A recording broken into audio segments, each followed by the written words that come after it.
Hey guys, welcome back to the channel पर आप सभी लोगों का एक बार फिर से स्वागत है। आज है 12 दिसंबर। तो सुबह सुबह की न्यूज़ जो है अब तक की बड़ी खबरें पर नज़र डालते हैं। इससे पहले अगर आप लोग इस चैनल पर नए हैं, अभी तक भी आप लोगों ने इस चैनल को सब्सक्राइब नहीं किया है, तो फटाफट से जाइए रेड कलर सब्सक्राइब पर क्लिक कीजिए और साथ ही बेल आइकन को प्रेस कर लीजिए ताकि जैसे ही वीडियो अपलोड की जाती है उसकी नोटिफिकेशन आप लोगों को मिल सके।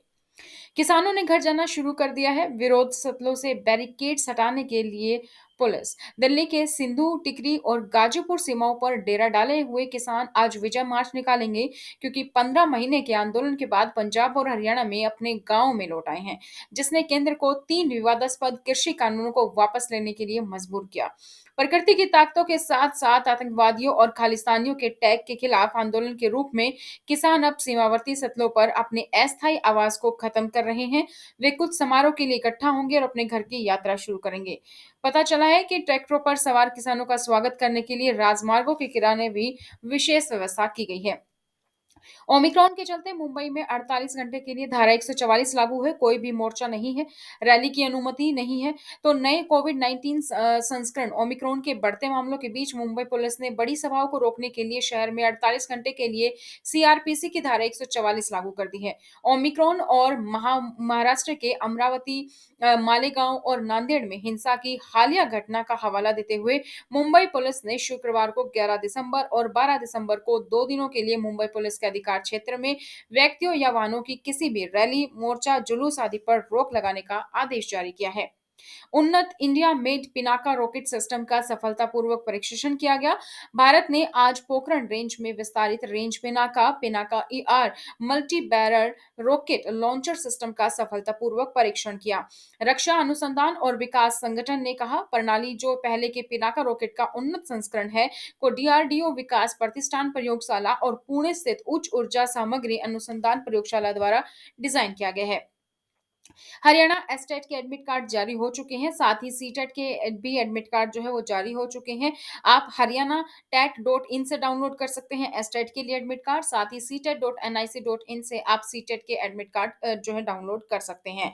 एस्टेट की बात करें तो 18-19 दिसंबर को परीक्षा आयोजित की जाएगी। पास होने के लिए आपको 60% यानी कि 90 अंक, और अगर आप आरक्षित वर्ग से हैं, बीसी एससी एसटी कैटेगरी से हैं, तो आपको 55% यानी कि 82 अंक लेने होते हैं। सेम पासिंग क्राइटेरिया रहता है आपका सीटेट के लिए। भारतीय रेलवे 4 अन्य राज्यों के रास्ते राजस्थान से तमिलनाडु के लिए सुपरफास्ट ट्रेन शुरू करेगी। भारतीय रेलवे मध्य प्रदेश, आंध्र प्रदेश, केरल और महाराष्ट्र के रास्ते राजस्थान से तमिलनाडु के लिए एक नई साप्ताहिक हमसफर सुपरफास्ट ट्रेन शुरू करने के लिए तैयार है। राजस्थान के अजमेर से तमिलनाडु के रामेश्वरम के लिए हमसफर ट्रेन 18 दिसंबर से शुरू होने वाली है। रामेश्वर से लौटने वाली पहली ट्रेन 21 दिसंबर को रवाना होगी। देरी के कारण 10,000 करोड़ बनाम 100 करोड़ खर्च करने पड़े। प्रधानमंत्री ने सरयू नहर परियोजना का उद्घाटन किया, विरोध किया। प्रधानमंत्री नरेंद्र मोदी ने शनिवार को देश भर के किसानों को कहा कि 16 दिसंबर को प्राकृतिक खेती पर एक मेगा कार्यक्रम देखने के लिए आमंत्रित करते हुए कहा कि यह उनके लिए फायदेमंद साबित होगा। सरयू नहर राष्ट्रीय परियोजना का उद्घाटन करने के बाद उत्तर प्रदेश के बलरामपुर में एक रैली को संबोधित करते हुए उन्होंने chief of defence staff general Bipin Rawat को श्रद्धांजलि दी और कहा कि उनका निधन देश के लिए एक बड़ी क्षति है। प्रधानमंत्री ने देवरिया में जन्मे ग्रुप कैप्टन वरुण सिंह के शीघ्र स्वस्थ होने की प्रार्थना भी की, जो तमिलनाडु में बुधवार को ही हेलीकॉप्टर दुर्घटना में जीवित बचे एकमात्र व्यक्ति थे, जिसमें जनरल रावत, उनकी पत्नी और 11 सशस्त्र बलों के जवानों सहित 13 लोग मारे गए थे। समाजवादी पार्टी पर निशाना साधते हुए मोदी ने कहा कि कुछ लोगों की प्राथमिकता उद्घाटन के समय रिबन काटने की है, जबकि हमारी प्राथमिकता परियोजनाओं को समय पर पूरा करने की है। गृह मंत्रालय पर संसदीय पैनल ने क्रिप्टो करेंसी पर चिंता जताई, ड्रग तस्करी के लिए डार्कनेट का उपयोग।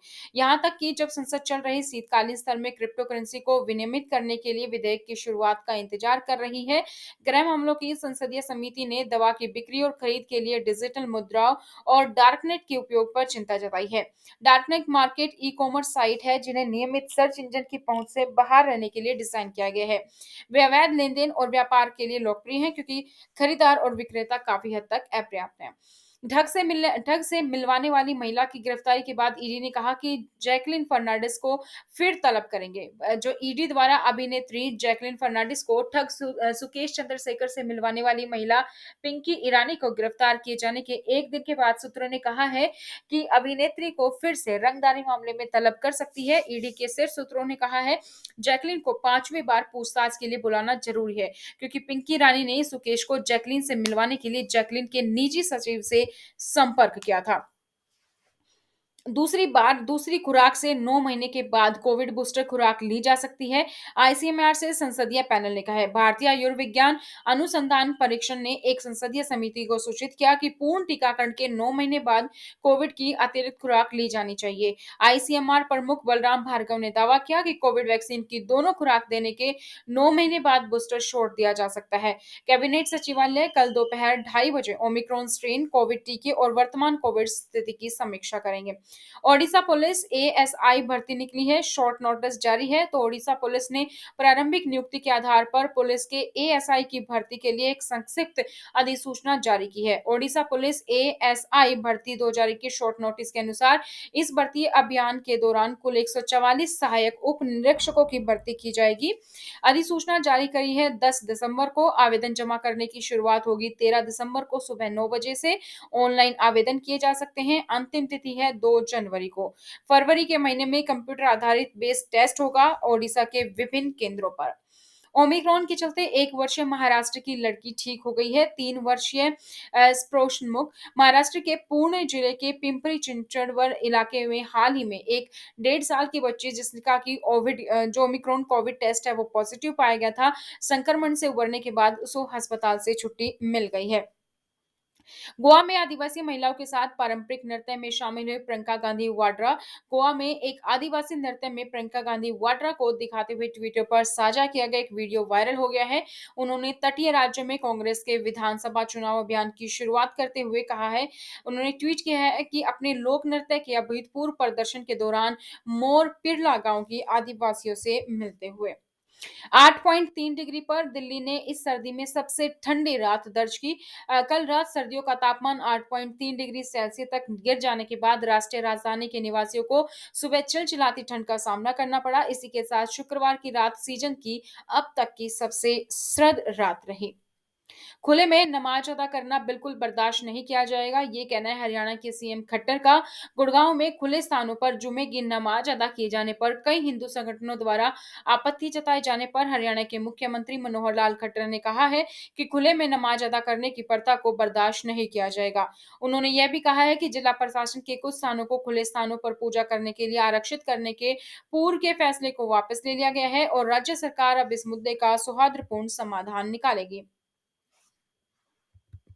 ये थी दोस्तों अब तक की बड़ी खबरें। इसी तरीके से हर रोज ये खबर आप लोग के लिए आती है। तो अगर अभी तक भी आप लोगों ने इस चैनल को सब्सक्राइब नहीं किया है, तो चैनल को सब्सक्राइब कर लीजिए, साथ ही बेल आइकन को प्रेस कर लें ताकि जैसे वीडियो अपलोड की जाती है उसकी नोटिफिकेशन आप लोग को मिल सके। वीडियो को लाइक और शेयर करना ना भूलें।